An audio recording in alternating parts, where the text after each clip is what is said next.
हाय, तुम्हालाही आठवतो का पॉपॉय द सेलर मॅन हे कार्टून लागायचं ना? तर त्याच्यामध्ये पॉपॉय जो आहे तो पालक खाऊन एकदम स्ट्रॉंग बनायचा. पण कधी-कधी खऱ्या आयुष्यामध्ये पालकाचं आणि आपलं मुळी गणितच जमत नाही. पण मग त्यासाठी काय कराल? ही रेसिपी एवढी भन्नाट आहे ना आणि माझ्या सासूबाईंची आहे आणि तेव्हापासून मी पण पालक खायला लागले, म्हणजे मला पण भयंकर आवडायला लागलं. तर काही नाही, याच्यामध्ये एक मेन इन्ग्रेडियंट आहे, तो आहे बटाटा. सो पालक बारीक चिरून घेतलेला आहे, बटाटा एकदम बारीक चिरून घेतलेला आहे. इथे धणे आणि बडीशेप आणि जिरं भाजून घेतलेलं आहे.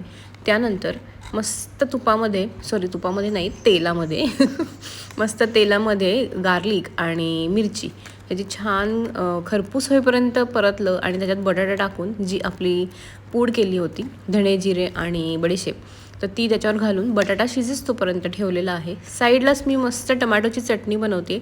ही रेसिपी मी शेअर नाही केली आहे तुमच्याबरोबर, नक्की कधीतरी करेन.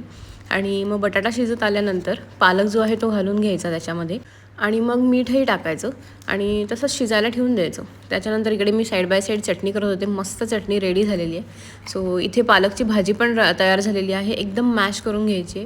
सो पालकचे परोठे तुम्ही असं प्रॉपर काय म्हणतो सारण भरून करण्यापेक्षा अशा पद्धतीने केले ना तर ते खूप छान होतात आणि फुटतही नाहीत. सो रेडी झालेले आहेत माझे पालकचे परोठे. आणि हे परोठे जे आहेत ना ते मोठ्यांबरोबरच लहान मुलंही खूप आवडीने खातील, सारखे सारखे परत परत मागतील.